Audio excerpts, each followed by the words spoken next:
El 14 de noviembre de 1986, en una madrugada helada en la frontera entre Noruega y la Unión Soviética, el mayor Anatoly Vorobyov estaba sentado en la sala de radar del 23º Regimiento de Defensa Aérea, un búnker semienterrado bajo capas de hormigón que aún conservaban el olor metálico de la humedad del invierno.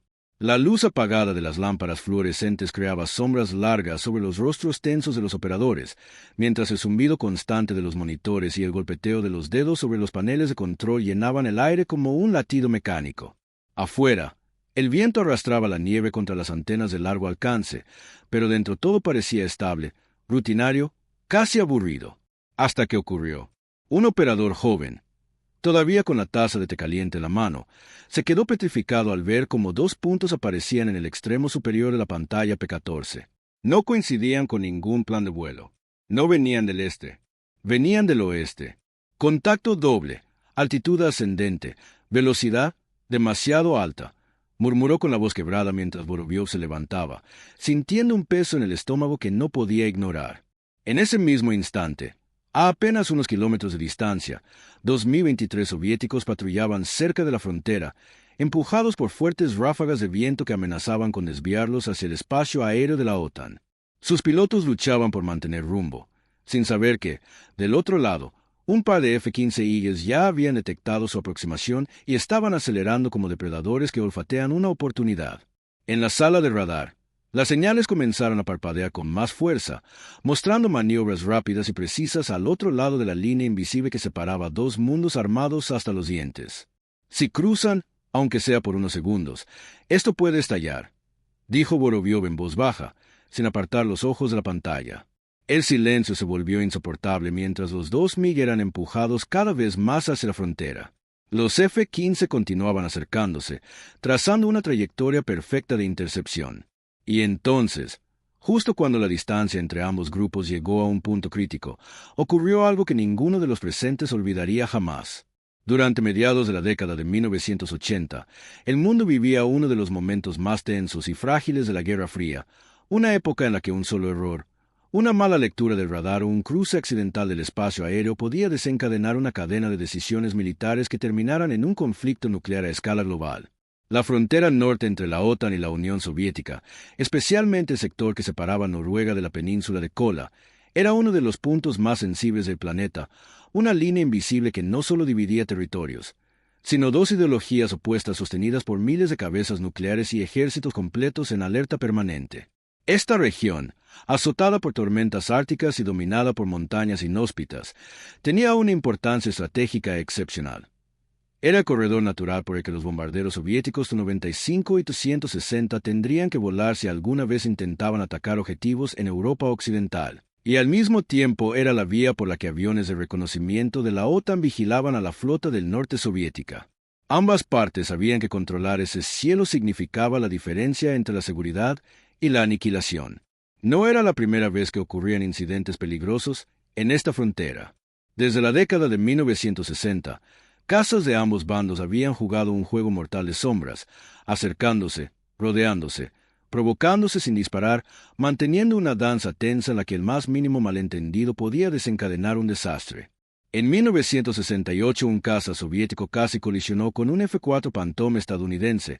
En 1978 un 95 fue escoltado por F-14 durante minutos interminables que algunos oficiales creyeron que terminarían con un misil lanzado por accidente. Y en 1981 un Su-15 soviético se aproximó tanto a un avión noruego de patrulla marítima que una maniobra brusca estuvo a punto de sacarlo del aire. Estos episodios crearon una atmósfera donde cada radar, cada piloto y cada general sabía que no había margen para fallar. Y en medio de toda esta tensión, el surgimiento del F-15 Agler representaba un golpe psicológico devastador para la Unión Soviética. Desde su entrada en servicio, el F-15 había demostrado una superioridad aérea tan aplastante que los propios soviéticos admitían en informes internos que sus cazas Mi-23, en algunos casos, incluso los Mi-29, no podían igualarle en ascenso, aceleración y capacidad de radar. Los simuladores soviéticos mostraban consistentemente que, en un combate real, un MiG solo tendría unos segundos para reaccionar antes de ser detectado, fijado y potencialmente derribado por el F-15. Para los generales soviéticos, esto no era solo un problema táctico, Era una amenaza a la narrativa misma de que la URSS podía defender sus fronteras contra la tecnología occidental. Si un MiG cruzaba accidentalmente la frontera y un F-15 interpretaba la acción como agresión, la respuesta podría escalar en cuestión de minutos. ¿Qué estaba en juego? Absolutamente todo. Un cruce involuntario podía obligar a la OTAN a declarar un incidente armado. La URSS podría interpretarlo como un acto hostil y movilizar fuerzas adicionales en la región. Los submarinos nucleares de ambas partes, que ya patrullaban bajo el hielo, entrarían en alerta. Las líneas de comunicación entre Moscú y Washington se inundarían de mensajes de emergencia. En el peor de los casos, una reacción desproporcionada podría desencadenar ataques preventivos. Por eso, cada patrulla, cada vuelo y cada blip en la pantalla de radar tenía potencial de cambiar la historia de la humanidad. A primera hora de aquella mañana, 2 pilotos soviéticos del 431º Regimiento Aéreo de Caza iniciaron una patrulla rutinaria a bordo de sus Mi-23 MLD, avanzando sobre el cielo grisáceo que cubría la costa ártica como una manta helada. El capitán Yuri Pankratov lideraba el vuelo, seguido por su compañero, el joven teniente Serga Karpin, quien realizaba una de sus primeras misiones en condiciones meteorológicas tan duras. La visibilidad era limitada, el viento de costado empujaba con fuerza las aeronaves, y los sistemas de navegación, saturados por interferencias atmosféricas, mostraban lecturas que cambiaban cada pocos segundos. Lo que comenzó como una patrulla sin importancia se transformó en un laberinto de señales contradictorias. El enlace de radio con el centro de control de Severomorsk fallaba intermitentemente, dejando a los pilotos sin instrucciones claras.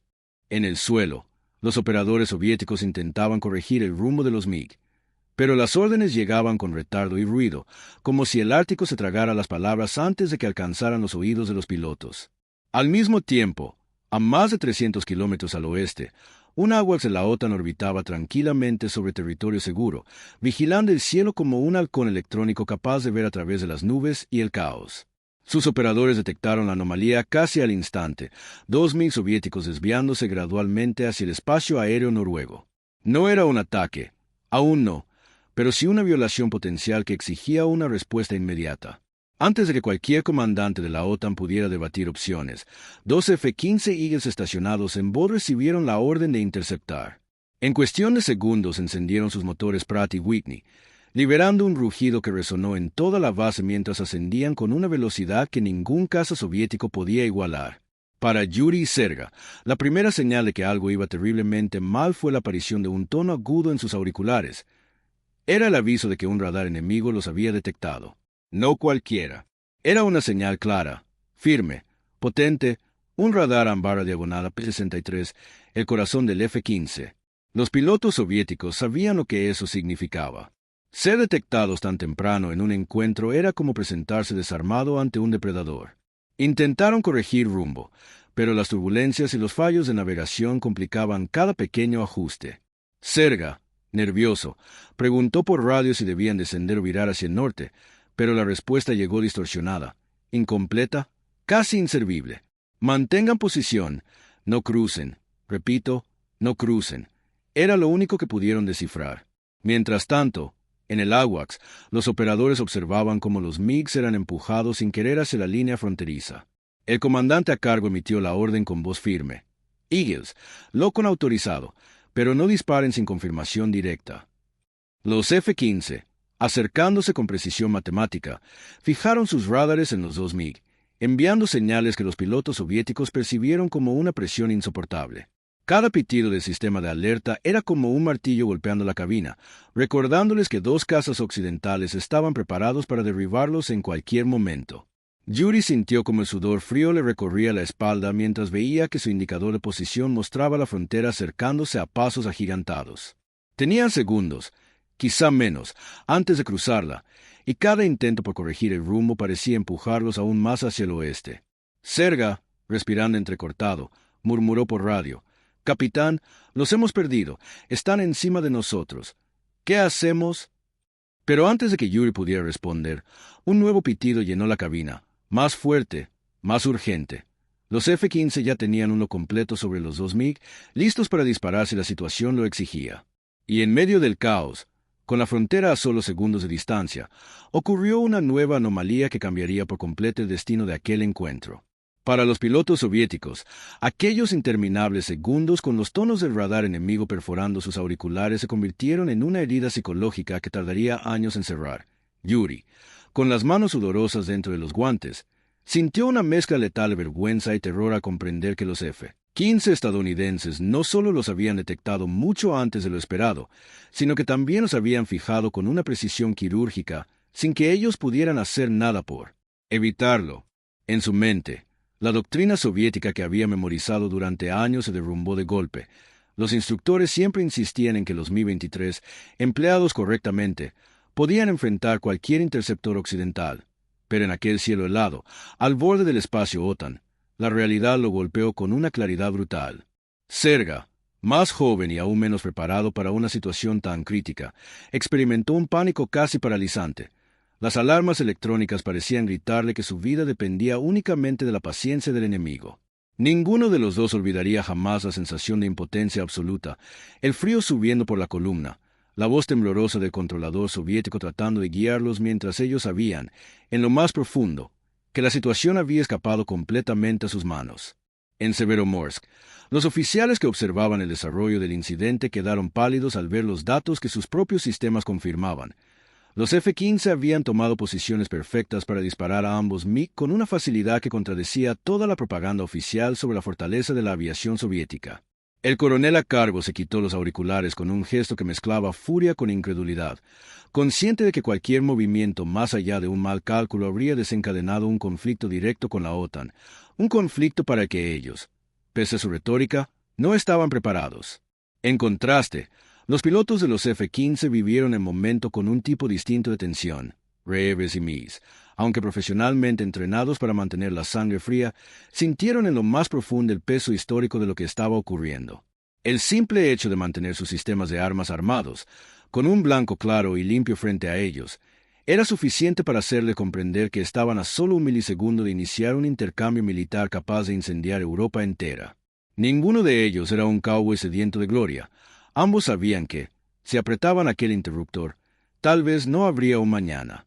Al mismo tiempo, la precisión con la que sus F-15 habían tomado la iniciativa les confirmó algo que todos en la OTAN sospechaban pero raras veces podían demostrar con evidencia tan directa. La superioridad tecnológica occidental no era propaganda, era un hecho tangible, casi humillante para su adversario.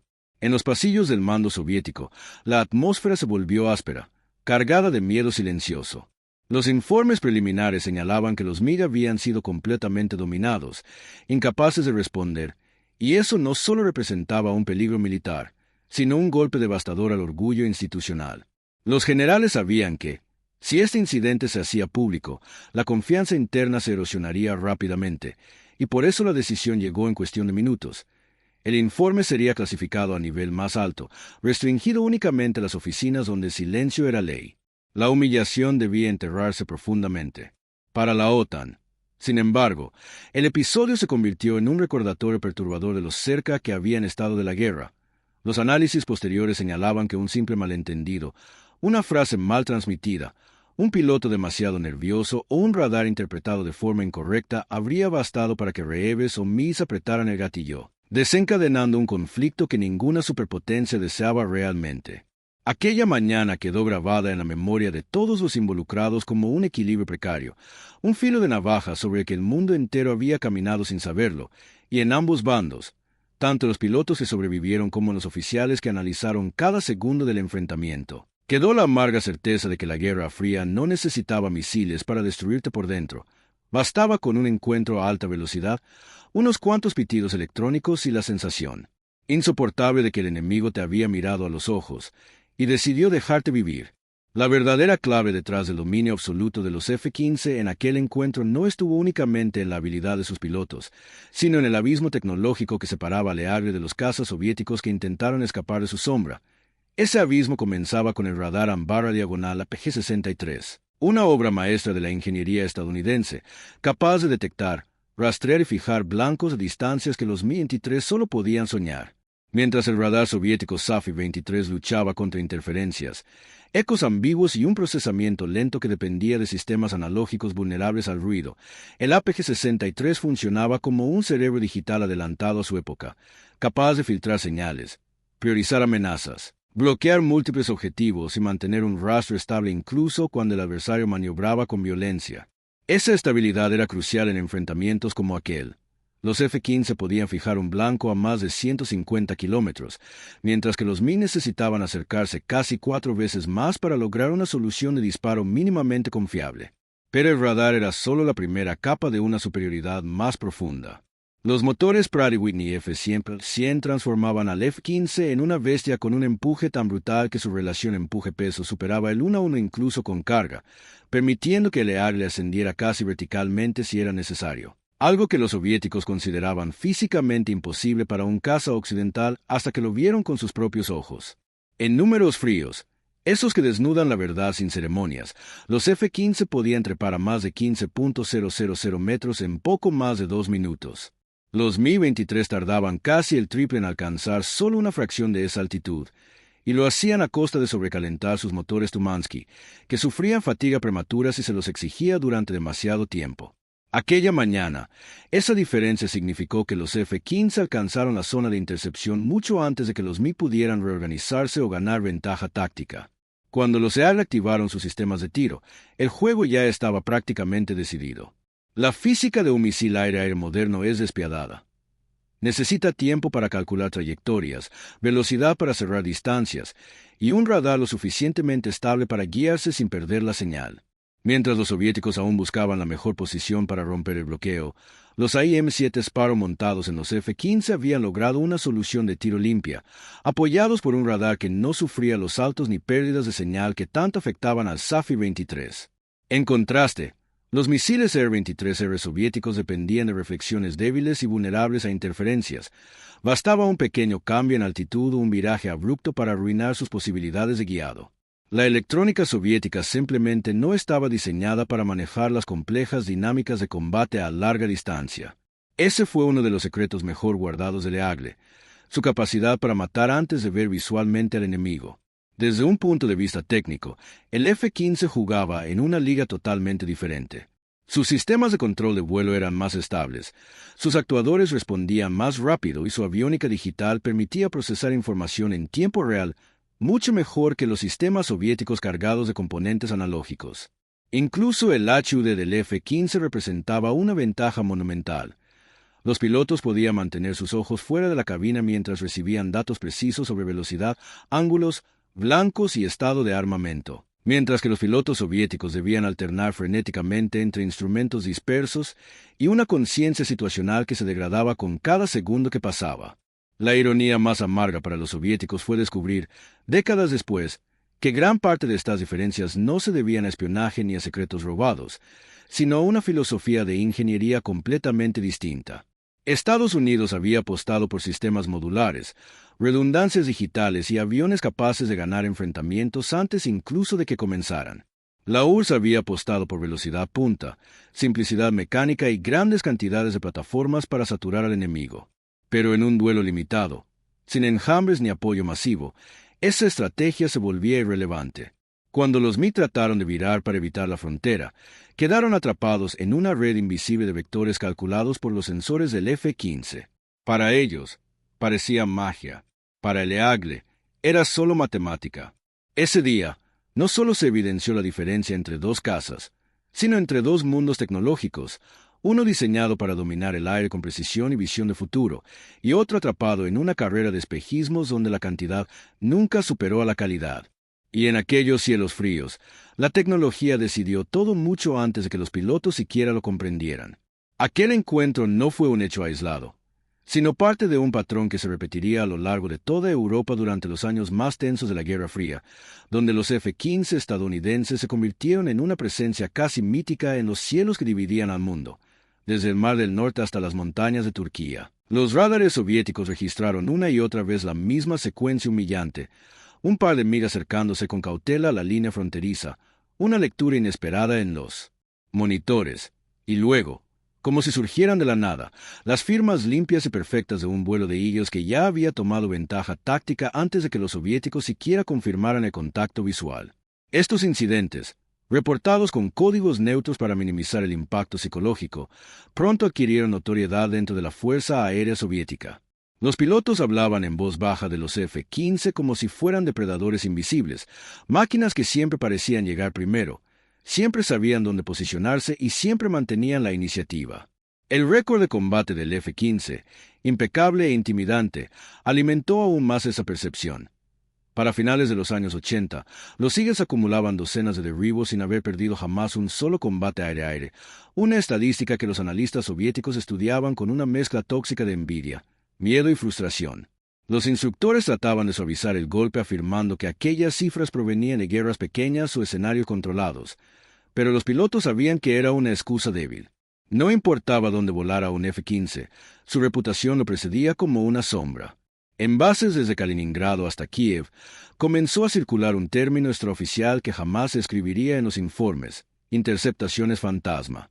Así llamaban a aquellos episodios en los que los pilotos detectaban brevemente la firma de un F-15 en sus radares o escuchaban información indirecta a través de comunicaciones cruzadas, pero nunca llegaban a verlo.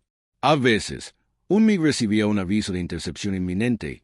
Cuando trataba de encontrar al enemigo, lo único que veía era cielo vacío y lecturas ambiguas. En otras ocasiones, los controladores informaban que un F-15 se había acercado a menos de 10 kilómetros, una distancia casi íntima para la aviación de combate, y aún así los pilotos soviéticos no lograban obtener contacto visual.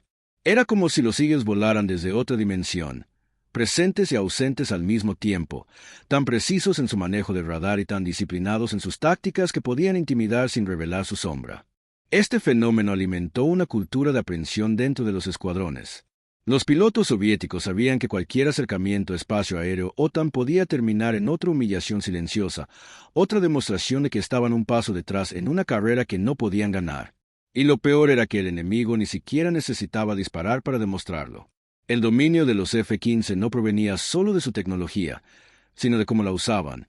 Interceptaban rápido, seguro, con ángulos perfectos, como si estuvieran ejecutando una coreografía ensayada miles de veces. En cambio, la doctrina soviética de saturación y números masivos quedaba completamente desarmada en estos encuentros limitados, donde solo contaban la precisión y los sistemas avanzados. La historia operativa de esos años mostraba un patrón claro y repetitivo. Cada vez que un MiG se acercaba a la frontera, un F-15 ya lo estaba esperando. Cada vez que un piloto soviético trataba de interpretar un eco distante, el EARLE ya tenía una solución de tiro. Los informes internos de la PVO, clasificados con la etiqueta de máxima reserva, reconocían una verdad incómoda.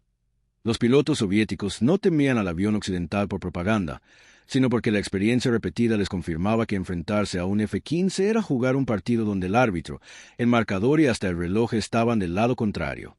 En los cuarteles se repetía una frase amarga que resumía el sentir general: el F-15 no intercepta, aparece. Aquellos encuentros recurrentes, a veces tensos, a veces invisibles, fueron consolidando un mensaje claro que retumbaba en cada base desde el Báltico hasta el Cáucaso. La superioridad tecnológica no era una teoría, era un hecho que los perseguía en cada vuelo. Lo ocurrido aquella noche no solo reveló un incidente aislado en la frontera, sino que expuso de manera brutal una cadena de fallas estructurales dentro del sistema soviético, fallas que los altos mandos ya temían pero que habían logrado ocultar del discurso oficial. El choque entre los MiG y los F-15 fue como un espejo que reflejaba las debilidades profundas de una economía planificada incapaz de competir con la innovación flexible del bloque occidental. Los ingenieros soviéticos llevaban años advirtiendo que el desarrollo de nuevas generaciones de radares se había estancado, que los sistemas de búsqueda y seguimiento eran demasiado lentos para manejar blancos rápidos, y que los algoritmos de filtrado de ruido, que en Occidente avanzaban con microprocesadores cada vez más potentes, seguían basados en arquitecturas de los años 60. Los motores, orgullo histórico de su industria, también empezaban a mostrar su edad. Altas tasas de mantenimiento, materiales de menor resistencia térmica y consumos que limitaban cualquier intento de acelerar defensivamente contra cazas como el F-15. Cuando los informes sobre aquel encuentro llegaron al Estado Mayor, los generales comprendieron algo que llevaba años gestándose en silencio. Estaban quedándose atrás, no por falta de valentía, sino por un modelo industrial incapaz de responder con rapidez a las exigencias tecnológicas del siglo XX. La cadena de producción soviética, rígida y llena de intermediarios, convertía cada actualización en un proceso lento, burocrático, costoso y, muchas veces, plagado de errores de fabricación. Frente a ello, Las empresas estadounidenses ajustaban sus diseños año tras año, probaban prototipos con ciclos rápidos y adoptaban tecnologías de doble uso provenientes del sector civil, algo imposible en la economía cerrada soviética. El resultado fue que cada vez que la URSS intentaba modernizar un radar o mejorar la aviónica de un MiG, los estadounidenses ya estaban en la siguiente generación. Este desfase tecnológico no solo afectó al combate aéreo, sino que erosionó silenciosamente la confianza del liderazgo militar en la capacidad del país para sostener la carrera armamentística.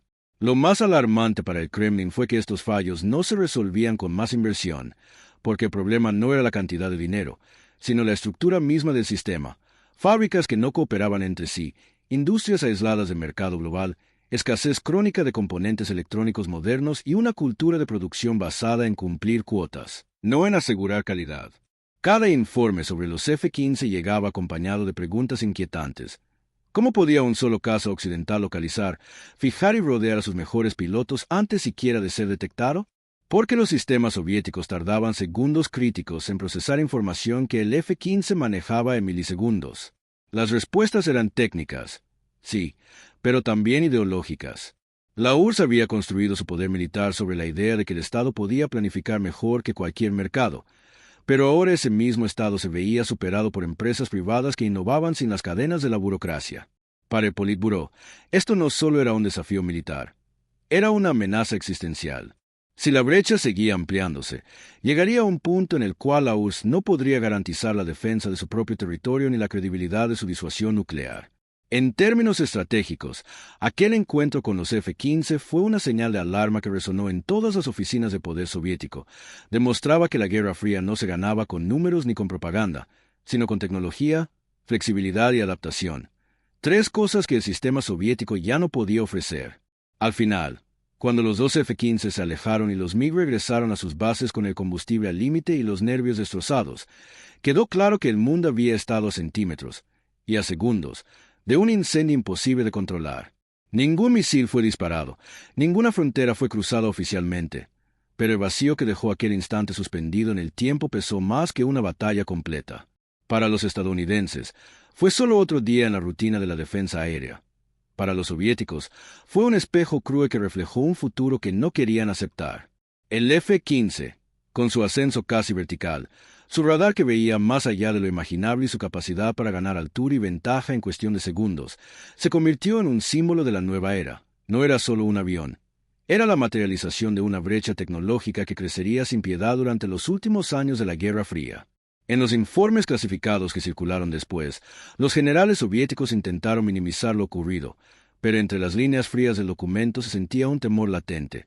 No habían perdido un combate, porque ni siquiera habían llegado a pelearlo. Habían perdido la iniciativa, la confianza y la ilusión de igualdad tecnológica. Esa fue la ironía más dura y más silenciosa de todas. Un enfrentamiento que nunca llegó a disparar un solo misil terminó revelando con mayor claridad que cualquier choque armado la asimetría entre las dos superpotencias. Con el tiempo, cuando los analistas revisaron la cronología del suceso, muchos coincidieron en que el incidente mostró exactamente cómo se desarrollaría la última fase del conflicto global. La Unión Soviética, atrapada en un sistema que no podía evolucionar con la velocidad que exigía el mundo moderno, y Estados Unidos avanzando con una aviación tan avanzada que parecía ciencia ficción. Aquel breve momento sobre la frontera, invisible para el público pero imborrable para los hombres que lo vivieron, se convirtió en una metáfora de toda una época. Una superpotencia que aún se creía en control descubría de golpe que ya no dictaba el ritmo, mientras que la otra demostraba su supremacía sin necesidad de disparar. Y así, en la quietud gélida de aquel cielo dividido por líneas que solo existen en los mapas, el futuro se reveló con una claridad brutal. No fue con una explosión, ni con un discurso, sino con la simple presencia de dos F-15 suspendidos por encima de la historia. Un recordatorio silencioso de que, en la Guerra Fría, las batallas más decisivas no siempre se peleaban. A veces, simplemente se revelaban.